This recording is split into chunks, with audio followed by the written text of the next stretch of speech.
I want to talk a little bit about serving versus selling, and ultimately how it leads into asking questions. And I think that you're going to get a lot of value from this training. So grab your pen and paper, take some notes. I'm going to give you a little history on sales itself. And then we're going to jump into how to ask questions to drive engagement, okay?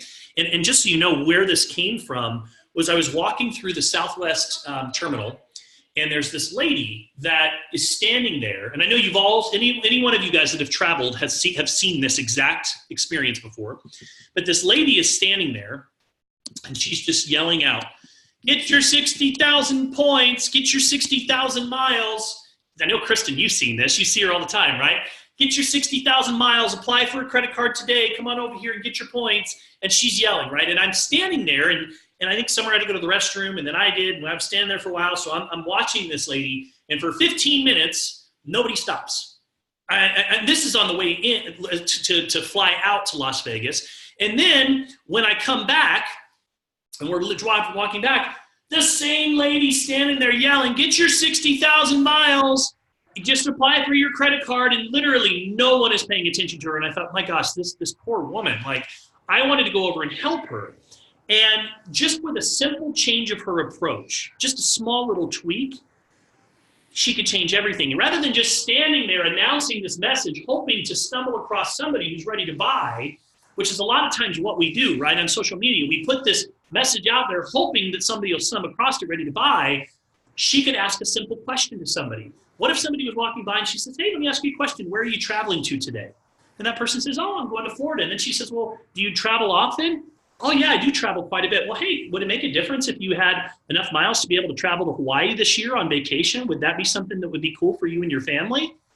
And if they said yes, then she can go into, "Well, let me show you how I can help you to accomplish that goal." Now, just by show of hands or an eye or a chat or give me a sign, do you think that that would change the outcome or give her at least a fighting chance if she just engaged those individuals individually or asked them questions? Absolutely, right? Just a simple little question. "Hey, where are you traveling today? Do you enjoy traveling? Where are you guys going?" Just identifying rather than just shouting this message out. So that was my inspiration for today's training. So the information in this particular training that I'm going to give you, this is actually based around a course that I created a long time ago and put a lot of time and research into it. And it is the information that's in this training, I would say, is at the core of the success that we've had in our professional lives, the information that I'm going to be sharing with you today. I've always had a natural gift for sales, but it wasn't until I gave up being a hunter and I started becoming a farmer that I really began to excel, especially in this business. And I want you guys to think about it. When you're a hunter, it's all about the kill. It's all about survival. You see your prey as meat almost. And when you're a farmer, what do? You focus on planting seeds, and then you nourish those seeds over time, and eventually the harvest comes in. Servant sales, it works the same way. When you're focused on closing somebody, when you're focused on earning the commission, it's about you. It's really a selfish proposition.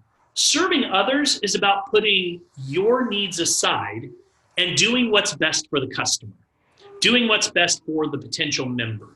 So for the sake of today's training session, when I refer to the term sales, I want you to assume that we're talking about being a farmer and a servant sales leader and not a hunter. Deal? Okay. So first of all, being a great sales closer will help you to earn a good living, but becoming a great servant sales leader will it'll transcend you from the sales floor to potentially employing an entire sales force or having an organization in the tens of thousands that are all selling your products and services all around the world. And it'll help you to build a true walkaway income. So let me give you this example. So about 20 years ago, I used to own health clubs. And I would sell gym memberships, and I was pretty good at it, right?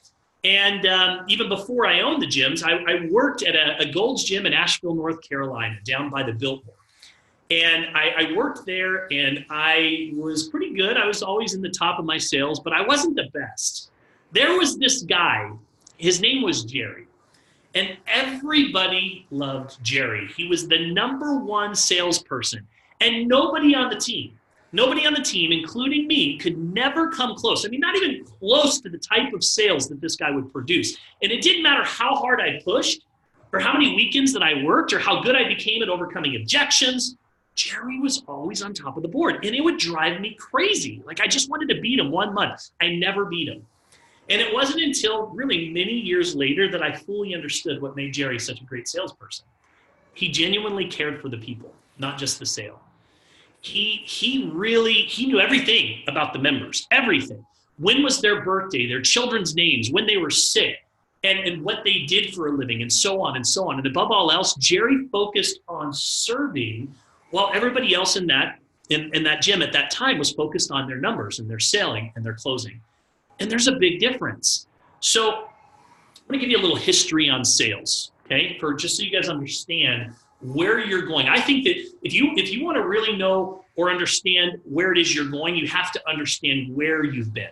So let's give you a little history on sales. So Steve Jobs says, you cannot connect the dots looking forward, right? Hopefully you can connect the historical dots here in order to really comprehend what this looks like. So in 1870, insurance began.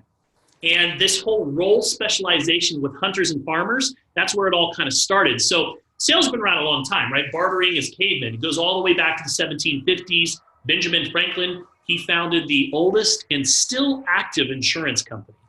And get this, in the spring of 1730, this huge fire broke out in the wharf in Philadelphia, and it destroyed these stores and all these homes and all of this, it pretty much consumed or threatened to consume the entire city. And until then, this city only owned one old engine, and it was a cart with a hand pump, with a water barrel and a hose. And they owned a few leather buckets and a few ladders. That's it. And so, panicked by this fiery disaster and generally unprepared to fight these fires, Philadelphia purchased some more engines, some more ladders, some more iron hooks, 400 buckets. They stationed this equipment in various spots around the city. But still, the danger of these massive fires in the city still existed because everything was built by fire back then. The fireplaces weren't all that great, right? So because everything was extremely primitive, and these chimneys needed to be cleaned more carefully and frequently, the chimney sweeps, they started implementing a law that they had to be licensed and held liable and fined for any chimney that occurred within 15 days of a chimney cleaning. And in the spirit of his suggestions, the letter writer remarked this. Benjamin Franklin said this is where the saying, an ounce of prevention is worth a pound of cure.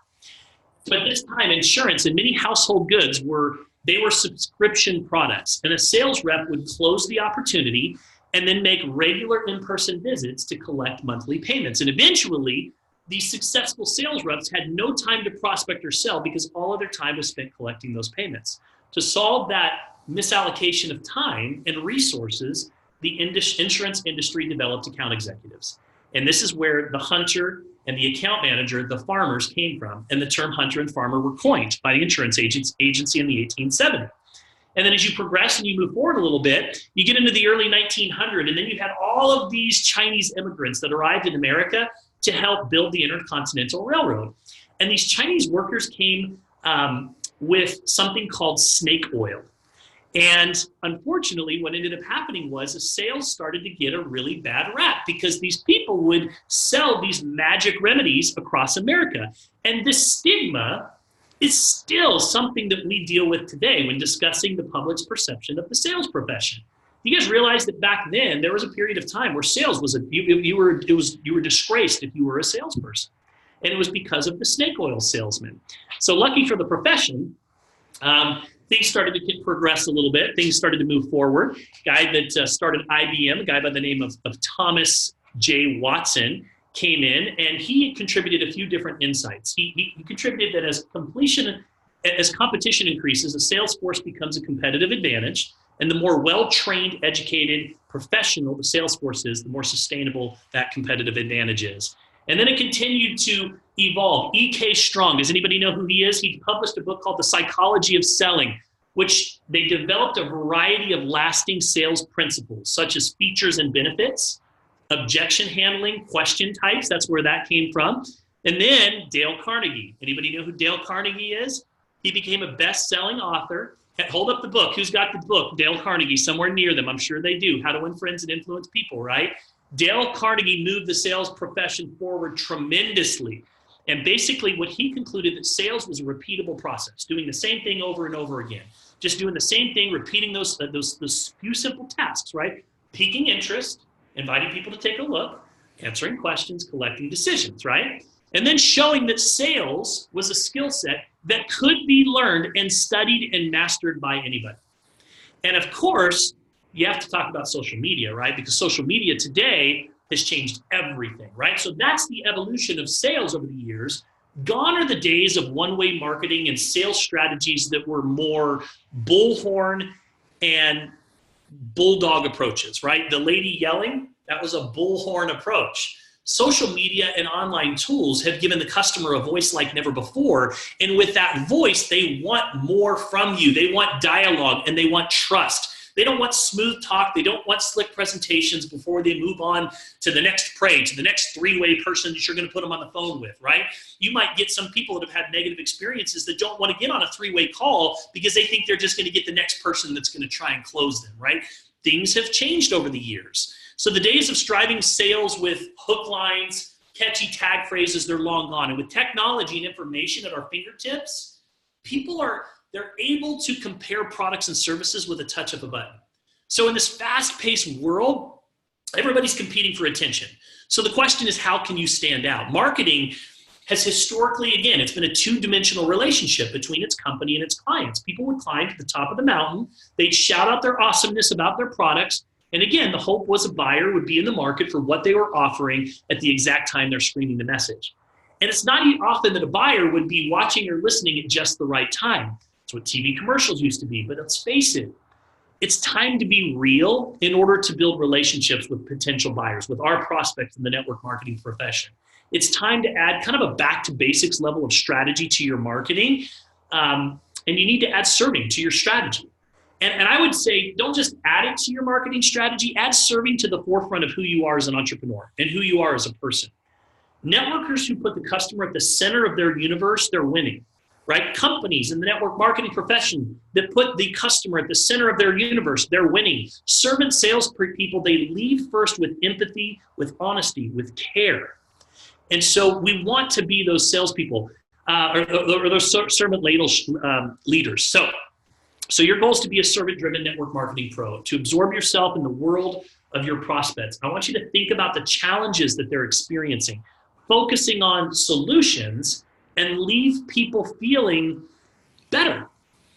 And the opposite of serving is a hard sell, aggressive to close mentality, pushy. How many of you guys like when you feel pushed to buy something, right? When you've had that hard close from the salesperson, how did that make you feel?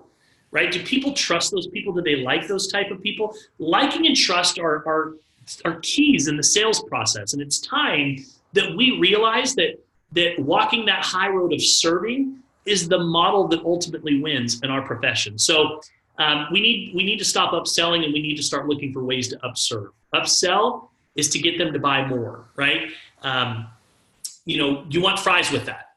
That's upselling, right? Upserving is different. It's making that your people feel more satisfied with their purchase because you're helping them go from where they are to where it is that they want to go. So the goal is not to make a sale. The goal is to make a difference. That's really what it comes down to. So since my days on that gym floor over 2 decades ago, I've learned to see the value of selling a little bit more clearly. And that was my discovery of what I call servant selling. So, here's the deal. Many years ago, I had to go to work on a coaching floor. And I worked for a lady by the name of Laurel Langmeyer, the Millionaire Maker. And as you can imagine, we spent most of our days on the phones. And each team had one designated closer. And the remainder of us were setters. When I first started, I was a setter. And my job was to reach out to a prospect who had expressed interest in our program. They had bought our book.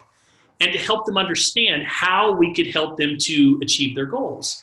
And also to demonstrate and show them how we could help them to achieve their goals much faster than they could do it on their own. But the only challenge was we weren't allowed to sell at all in this place. We weren't allowed to sell. There could be no suggesting, no persuading, and no convincing. We were only allowed to ask questions through the entire process. And the idea was to establish the customer's needs first And then through a process of discovery, what we do is we would help the customer to eventually sell themselves on why they should be part of our program. And coming from this traditional sales background where I used to sell features and benefits, this was really difficult for me. I always started by asking questions. Tell me a little bit more about yourself. What were you hoping to accomplish? But once we got to the point where we started talking about our program, I would always switch into salesman mode. I would always do the same thing. And I'm sure that many of you guys do this in network marketing every day. You might start off by asking your questions, a couple of questions, and then you want to default right into telling them everything about your product and why it's so great. Does that sound familiar? Does anybody relate to that at all? I've done it 1,000 times in network marketing, and I still find myself doing it. So what would happen is every time that I would go into salesman mode, a member of my team, the team leader, his name's Brandon, would reach over and he'd tap me on the shoulder with a ruler, his long roller, and he'd say, "Stop selling, ask more questions." And honestly, it would drive me crazy, but it forced me to learn how to make it about the prospect and not about the program. And eventually I was able to take somebody from the beginning of a conversation all the way through the sign up by literally asking questions the entire time. And in retrospect, this experience was a pivotal moment for me in my career. It's forced me to put the customer first and transition from a sales closer to a servant sales leader. So you're probably asking, how is that possible to ask questions all the way through the process and have somebody choose to get started in your business or to buy your product? So I'm going to give you some examples. So in every conversation that I have with a prospect, even to this day, I did it today. Leanne, if you're on, you can vouch for this, or I did a couple of 3-way calls today. I always start by asking the same question every time. Listen, it's a pleasure connecting with you. I'm a relationship guy. I love to get to know people. We can talk about business in just a minute, but if you don't mind, tell me a little bit about yourself. Anything that you're comfortable sharing, I love to hear people's stories. I always start with that. Why? Because you want to get your prospect talking about themselves, because that's what's going to get them comfortable with you. So it also lets my prospect know that I care about them and I care about their needs. One of the biggest mistakes that sales hunters make is they ask one question and then they jump right into their sales pitch. And you'd also be amazed at what people will share with you up front, because in many cases, when I get on 3-way calls and I ask them just to share, they just jump on me. They let me know all the things that they're unhappy about in their life, where they're dissatisfied, where they're looking to improve their situation. Not always, but that is the information that I'm looking for. And so usually from there, I usually follow up by asking, what were you hoping to accomplish by being on today's call? Or what were you hoping to accomplish when you reached out? Or why did you agree to take this meeting, right? I like to just listen. I like to ask questions. You want to listen, not do all the talking. God gave you 2 ears and 1 mouth for a reason. And then from there, I like to explore professionally. So tell me, John, what do you do for a living? And let's say John says, well, I work at a bank. I'd say, well, what do you like most about what you do? Right? Everybody has something that they like about what they do. I always like to start with a positive. So what do you like best about what you do? And he'll tell me, well, I enjoy working with people. And then I say, well, what do you like least about what you do? And you'd be surprised, you guys. The list for what people like least about what they do is usually a lot longer than what they like most about what they do. And eventually, at first, people will be surfacey with you. They'll say, oh, I love my job. Love it. Absolutely love it. I say, really? Yeah. What do you like most about what you do? Oh, I love the people. I love. Cool. What do you like least?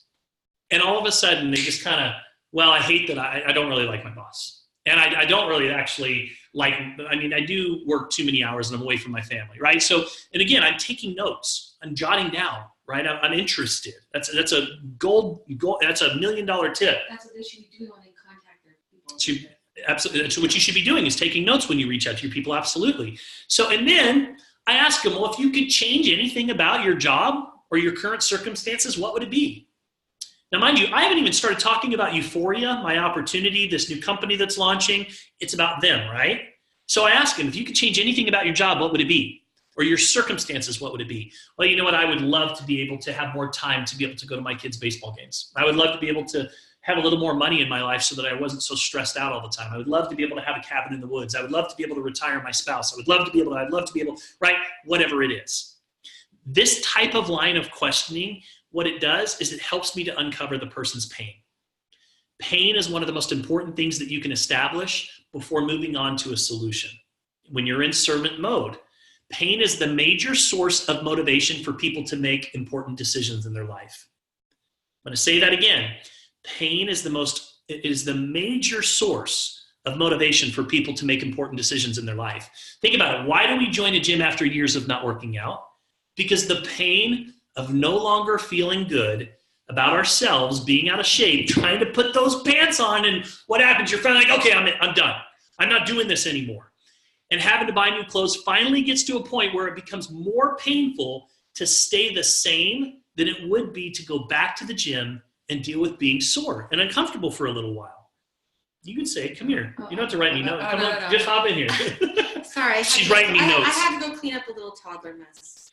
Do you have something you wanted to add there? Yeah, no, I was just saying, think about too, like, I feel like a lot of times when, especially just being involved with this new product, we hear a lot of people say that they have been searching on a health journey because something major happened. They got diabetes, or they had cancer, or a family member had cancer. And so that pain of having that sickness caused them to reevaluate what they're doing with their life, and how they're feeding their body, how they're treating their body, if they need more exercise. So it's all around us when you see that pain is that main motivator for people finally going, oh gosh, I got to change something, and making dramatic changes in their life. Well, and so I start with profession, right? Then I go into finances. I like to get kind of, I'll ask questions like, hey, so do you feel good about your retirement? Are you building your dream right now? Are you building your dream life? Or, are you satisfied? I mean, just you try and understand if they're on the right track. Do you feel like you're on the right track financially? Those type of questions are good questions to ask. And what I'm doing is getting them to, again, recognize areas of dissatisfaction. And sometimes they may not even know that it exists yet until you force them to think about these things. And then once I've established their pain, then I like to move into dream building. So it kind of looks like this, right? So it's always first get to know you, right? So it's number one, greetings, just get to know you. Ask them a question about themselves. Tell me about you, right? Tell me about yourself. Tell me about you. That's to start out. Then it's questions that typically identify their source of pain. Tell me what you like most about what you do. Tell me what's your least favorite thing about what you do. If you could change your circumstances, what would they be, right? You can draw out a customer's desires by asking them to also imagine their future of their network marketing business, or what they envision their life to be in 10 years. So you might say something like, so what is 10 years down the road? What does that look like for you right now? What do you, where do you hope to be in 10 years? So you can draw out their desires by asking them to imagine their future. So another way of asking it might be, listen, if you could wave a magic wand, this is kind of a funny question, but if you could wave a magic wand and paint the perfect picture for yourself, what would that look like? It's a great question to ask somebody, because you force them to think about, well, I'd love to be able to have true freedom. And I always ask more questions. What does that mean to you, right? I always try, tell me more. How would your life be different than it is right now? That's another great question. What would you do? They say travel. I say, where would you go? Where would you go? Where else? Who would you take with you, right? What else? What else would you do? What about your health? Is that a priority to you? How do you see your health in 10 to 20 years from now? Right? So again, I'm just asking questions. And, again, if you had no monetary, another good question I love. If you had no monetary constraints, if money was no longer an issue, what would you do? What would you do? And I listen to these responses and I think about, okay, how can I help them to accomplish their goals, right? It's about connecting the dots. It's about taking somebody that's here, identifying their source of pain, saying, what can I do to help them go from where they are to where it is that they want to go, right? So what I'm in the middle is I'm the solution, right? That's my business, my product is the solution. But to be able to get them here, I have to know where they want to go. So, and my line of question is always getting more specific to their desires, right? You have an eyelash on here. Oh, I have an eyelash. Just like a psychiatrist, your job is to get your prospect to open up and to tell you what's on their mind. And to do this, you've got to ask open-ended questions. That is, questions that require them to respond with a more complex answer than just a yes or no, right? None of these questions that I've asked are just yes or no questions. Remember, you want to get them talking. Closed questions, which allow your prospect to answer you with a yes or no, it doesn't get them to open up at all. Open-ended questions do. So tell me more about that. Can you be more specific? Can you give me an example? What's specifically holding you back from those goals right now? That's another golden question. So you might ask someone, if money was no issue, what would you be doing? Would you still be doing what you're doing? What would your life be like if money was no issue? Well, what you're doing now get you to. No, I'm not there yet. No, hold that one off. I'm not there yet. So again, what's wrong with your current situation right now? Why did you agree to meet me today? These are all great questions. Or with the product, what's the one thing that you would change about your health? If you could change anything, what's the one thing that you would change about your health? Right? And these are all great questions to ask your prospects. And then one of my favorite questions. So I'm basically still going through the discovery process, right? I would call this selling the dream. So now I've gone from pain, identifying what's their source of pain, to where do they want to be, right? Sell the dream. Where do you want to be? What does that look like to you? What's your dream life look like, right? So I'm asking lots of questions. But here's one of my favorite questions is, how would that make you feel? How would that make you feel if you didn't have to wake up each day worried about how you're going to make your mortgage payment? How would it make you feel to tell your boss to shove it, Summer? Just to go in tomorrow and tell them to shove it. How would it make you feel to be able to stay at home with your children versus going to work every day? How would it feel to lose that weight that you've been trying to lose for a long time, to get your diabetes under control? How would that make you feel to be able to get your inflammation under control, right? Those are great questions. Why? Because what it does is, do people buy based on facts or based on emotion? Emotion. You buy based on emotion. If I'm a realtor, I'm constantly asking questions like, how would it feel to wake up each day swimming in that pool? How would it feel to wake up and cook breakfast in that kitchen? Could you imagine what it'd be like to have your family sitting around in this kitchen? Oh my God, why do you think that they have cookies cooking when you go in and look at some homes, right? It's the smell, it gets the emotion going. Gosh, look at those ceilings. Could you imagine the Christmas tree that you could put in here and the family that you would have, right? All of those things are just ways to get people to, you get it more emotional, right? How would it feel to wake up and cook breakfast in that kitchen? There you go, we got somebody unmuted here. There we go. I heard myself in the background. Somebody's watching me on Facebook there. So how you feel is a powerful question because it evokes emotion, and people make decisions based on emotion. And once I understood their source of motivation and pain and what their dream is, here's the magic question, you guys, right here, okay? This is the golden question. This is the golden question. If you keep doing what you're doing right now, if you stay on the path that you're currently on, will you accomplish that goal of losing? If Todd was talking to his prospect this morning, the obese prospect that he was talking to that had McDonald's for breakfast, no, I'm not picking on the guy, I'm just saying his goal is to lose weight, then a good question with him would be, so, tell me a little bit about you, sir. He tells him all about himself. So if you could change anything in your health, what would it be? Well, I'd love to lose some weight. Really? So how much weight would you like to lose? 70 pounds. Okay, so if you lost 70 pounds, what would be different about your life? Well, I'd be able to move a little easier. I'd be able to have more energy with my children.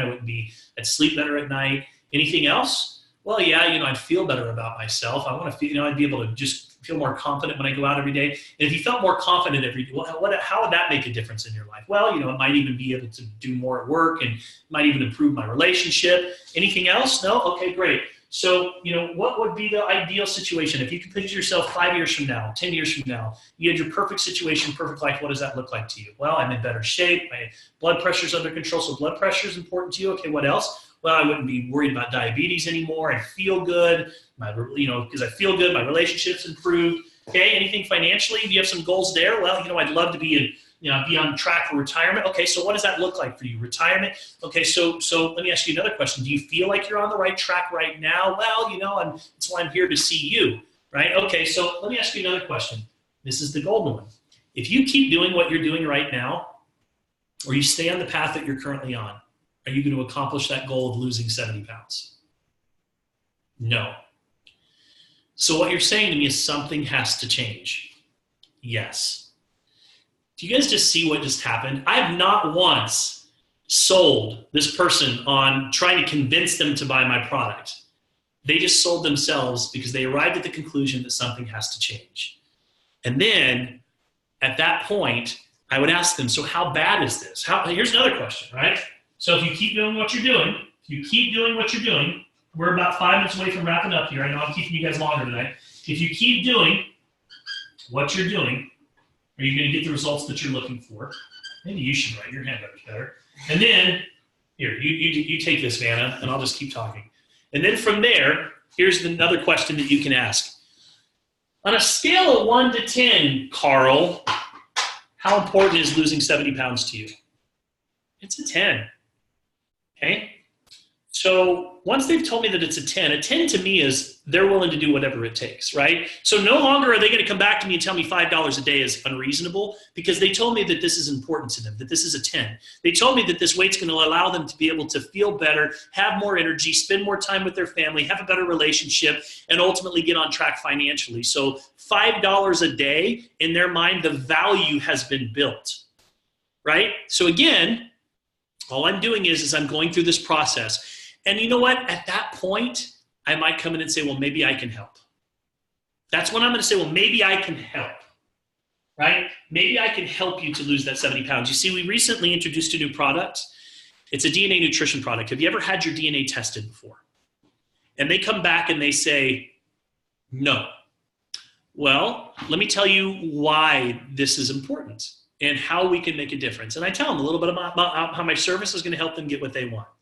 So again, by asking the right questions, you take them through a process of self-discovery. Now, I don't expect you guys to be here and have this all down in one day, but I want to give you an example of how you can make it all about somebody and ask questions. But I'm going to give you one more example of how just asking a question can make a difference for you. So we were in the Cosmopolitan, and we were walking up to order a drink, and the lady says, there's a lady there that says, oh, you guys can come in. You know, I couldn't get up to the bartender, so she says, she moves to the side and says, oh, you guys can come up here. So I came up and ordered my drink, and then I said, so what brings you to Vegas? And she says, oh, I'm here for whatever convention. The law of reciprocity states that usually when you ask someone a question, they'll ask you a very similar question. Well, what brings you to Vegas? I said, oh, business fun, a little bit of business and fun. She says, really, what do you do? My response was, I help people live longer. I help people live longer. She says, now, by the way, that answer, you're never going to go, oh, okay, and then somebody just turns away, right? That's going to get them asking you more questions. This is another secret, right? When you get people asking you questions, they're engaged. So she says, well, are you a doctor? I says, no, I'm not a doctor. And then I asked her another question. And I asked her a question. First question, have you ever had your DNA tested? She says, yeah, I have. I actually did Ancestry.com. I says, oh, okay, well, what if you could have your DNA tested and find out all of the mutations that are happening in your genes, and then link those mutations to specific illnesses, but you could do something about it. You could fix that. She says, that sounds amazing. I says, that's what we do. And she said, did she not say that? She goes, are you looking for sales reps in Dallas, Texas? Yes, she did say that. She says, are you looking for sales reps in Dallas, Texas? So for me, I love to ask questions that evoke thought, right? So that conversation, you guys could use this. Just ask people when you meet people, what do you do? Oh, I'm an attorney. Oh, they're going to come back and say, what do you do? I help people live longer. They're going to go, what? What's that? Well, you know what? Have you ever had your DNA tested before? And so you can ask lots of different types of questions. Do you take supplements on a regular basis? Do you currently take supplements? Yes, I do. This is one of my favorite questions to ask somebody. So were those supplements, what kind of stuff? Do you just take a multivitamin, anything else? Yeah, I take this, and this. Okay, so were those supplements made for you, or were they made for the masses, for everybody? And they look at you like a deer in the headlights. They're like, what? No, were they personalized, made for you, or were they just, a vitamin that you make everywhere else? And it allows me to be able, well, if there was a way, that you could get personalized supplements that were designed just for you for about the same price point, and you knew that it was designed specifically for your genetic makeup, would that be something that you would be interested in learning more? So, again, questions are the answers. Do you currently take supplements on a regular basis? Is your health important to you? I asked somebody the other day, I said, so how many children do you have? The person says, I have 3 daughters. I says, really? So what are their ages? And he says, 14, 12, and 10. I says, so is it important for you to walk those daughters down the aisle? And she said, yeah, of course it is. And I said, so what are you doing for your health right now that's going to ensure that you're going to be able to do that in 10 to 15 years from now? Do you see how what I'm doing? I'm making it about them and what's important to them, and I'm not just trying to sell them a product. And that's my whole point of this training, is to learn to ask the right questions. And again, this process takes practice, but starting off by just, hey, tell me a little bit about yourself. Tell me a little bit about you. So what do you currently do for a living? Do you enjoy what you do? What's your least favorite thing about what you do? Do you work out on a regular basis? Is health important to you? What's your number one fitness goal right now? Right? So you can go opportunity or you can go product. So with your fitness, what would be your ideal situation? If you had a perfect picture of what you could do for your health over the next 1 to 2 years, what does that look like? Financially, if you could picture your dream life, money was no issue. What is it that you would do? How would that make you feel to be in the best shape of your life? How would that make you feel to be able to have enough money coming in that you were able to have that freedom to be able to spend more time with your family, retire your spouse? It would feel amazing. Great. So if you continue doing what you're doing right now, do you think that you're going to be able to accomplish that goal of losing that 70 pounds that you shared with me? No? Okay. Or retirement or go on a dream trip. So what you're saying is something has to change. Yes. Great. Well, listen, maybe I can help. And again, remember the whole point. Maybe I can help, because now you're no longer selling, you're serving. You're helping them go from where they are to where it is that they want to go. And that is the whole purpose of this training, you guys. And I know it was a long training, and I hope that you guys got some value out of sticking with me, but the whole point is just to help and serve.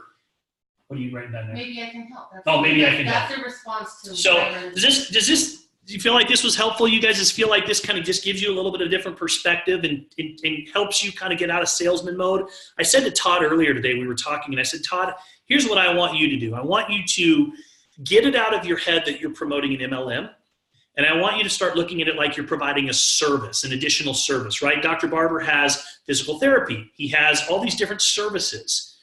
All this is another service that he's providing. It's a service to have your DNA tested and then to offer nutritional therapy. It's a service. And that's what you guys are offering is a service. You're also offering a solution. And if you were to just want to go through an exercise and we had more time, I would make you write down your product, and then I would want you to just circle all around it, all these different things, all the solutions that your product can provide. And then you start thinking about all the people that correlate to all of those challenges, and you can come up with a whole new names list. So anyways, I think I'm going to end there. Yes. You're going to say, so just so people, you should be taking notes. I hope you're all taking notes. Golden question. Here's the golden question. Scooch back so they can read that. And then the response is, write this down. Maybe I can help. All right. Then golden question number 2. How important is this on a scale of 1 to 10? How important is that goal to you? G2 is golden question number 2. Because if they say a 5, it's like, well, it's not really that important. But if they tell you a 9 or 10, there's no objection that's going to keep them from being able. They already told you they're a 10, right? So identifying these things on the front end helps you to overcome any objections you're going to get down the road. Because if somebody says, well, I just $150 is a lot of money, I'd be like, you just told me that this is a 10. That, you're telling me $5 a day is going to keep you from being able to lose the weight that you want to lose so that you can actually feel better in that swimsuit, so that you can start to have more energy with your children, so that you can feel better about yourself, which is going to help you have a better relationship, which is ultimately going to be help you even professionally.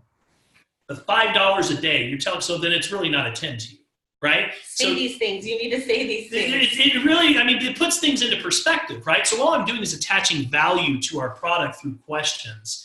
And that has made the biggest difference in my career in this industry. Really, it's just asking more and more questions. So then last question. How, when they get to this point, would they wrap it up? Are you ready to do something about that? Are you ready to, are you ready ask to? For the sale. Are you ready? For the sale. So are you ready to get started? Are you ready to get started on these goals? Are you ready to make a decision or are you ready to make that decision to a new you, a new healthier you today? Are you ready to take action? Now, always ask for the sale. $5 a day, guys. At the end of the day, they're either going to pay for it now or they're going to pay for it later. That's what I've learned. And most people are spending $5 a day on a latte or lunch. The average lunch that people eating out today is anywhere from $10 to $11 a day now. Brown bag it for 4 days a week, and you've got your costs covered. But I can tell you, if you go try to sell just the service of what we do, they're not going to see the value. They're going to see the value when you take them through this process, and dollars always follow value. So we'll close on that note. Appreciate you guys sticking with me tonight. Sorry that we had such a long training. Hopefully there was some value here. tag your team members, and let's commit to this next 7 days, and let's really go out there and push a lot of, let's get a lot of new people involved in the process. We have scripts that are available for you. Use those scripts. They work. Aspen would tell you, if we had a little more time, Aspen would tell you she's been using the script and it's worked 100% of the time for her. Not only did she reach out to 50 people, she signed up several new people in her business last week. The scripts work. So use the new script. If you don't have it, get with your upline leaders, and don't just rely on Facebook, you guys. Don't just inbox 50 people. That's kind of an easy way to do it. Challenge yourself. Use the scripts. Get on the phone with people. Have conversations. I'm not saying that Facebook isn't a powerful tool, but the ultimate goal of Facebook should be to get on the phone with that person or get in touch with them, right? Not to pitch them. It should be to pique their interest enough that they're willing to have a conversation, or to just say, hey, listen, when can we connect for 1 to 2 minutes? I have something important I want to chat with you about. Not pitching them on your opportunity, right? So with this approach that we're teaching. Okay, Dr. Todd Barber is asking, where are these? I'll post a PDF in the group and give you the last script that we introduced last week. And by the way, Tony Benuelos, you said earlier, how do we approach chiropractors? I will make that one of the trainings this week in our team Facebook page. All right, last question here. Last thing I want to say is, Ron always says to be lethally skilled. How do you do that? By practicing. And so with this contest that's coming up, this challenge, this is your opportunity to get one step closer to becoming lethally skilled in contacting, inviting, and then getting them to third-party tools. Also, how you also become lethally skilled is by studying and taking notes. So if you need to, I strongly suggest, you have to hear this several times. It's not just going to happen the first time you hear it. I would go back and re-watch Travis's training that he just did, because I have to tell you that this is probably the number one, I think it probably is the number one thing that was learned, the number one approach that he learned that really increased, that really shot our business to a whole new level. So if you can master this, you'll have a huge response and your business will grow. And not only that, but you'll develop really great relationships with the people that you are growing your business with. Well, and it's important to understand the timing of when you go through this questioning. If you're just trying to get somebody to a quick overview or to take a look at what it is that you're doing, what I might do is, hey, Todd, listen, I've recently launched a business. Don't worry, I'm not going to ask you to join anything, but I would like to send over some information and just invite you to be a customer if it looks like it's something that would be appealing to you. Would it be okay if I sent you over some information just to take a look at, followed up in a couple of days? Todd says, sure. I follow up in a couple of days. After he's seen the information, I'm going to ask him another question. What did you like best? And so tell me a little bit, Todd, tell me about your health goals. If you could change one thing, and I might get into the conversation at that point. So know that you don't necessarily want to get on the phone with somebody right away and call them up and say, hey, man, how you doing? How's things been? So listen, what's your greatest pain? Tell me about everything that right? So you have to know timing is everything. And there's not a one-size-fit-all, unfortunately, scenario, but it just depends. If I were having a conversation over lunch, this can happen. Yeah. I was having lunch in a Salt Lake airport one time, sat down, and the waiter came up to serve me, and I just said, hey, Joey, it's nice to meet you. I called him by his name. I asked him, how long have you worked here? 3 more questions. I'm so sorry. Write these down. Are you happy? Do you have a plan in place to give you everything you want in life? And if not, would you take a look? Would you like to take C1? 3 powerful questions. So I asked this waiter, I said, so how long have you worked here? He says, about 10 years. I says, really? Do you enjoy what you do? He says, well, it pays the bills. And I says, okay, so what would your ideal situation be? He says, well, I have a degree in communication. I would love to be able to travel and meet people, and I like to dress up. That's more me. This isn't normally me. And I says, oh, okay. Do you have a plan in place that's going to allow you to be able to accomplish those goals? He says, I'm working on it. What do you think that means? I'm working on it. No, he doesn't have a plan. I says, well, listen, maybe I can help. Would you like to see a plan that would help you, or that could put you into a position where you could travel, dress how you want, have more time and freedom? He says, absolutely, I would. I says, great. I'd love to send you some information. So are you happy?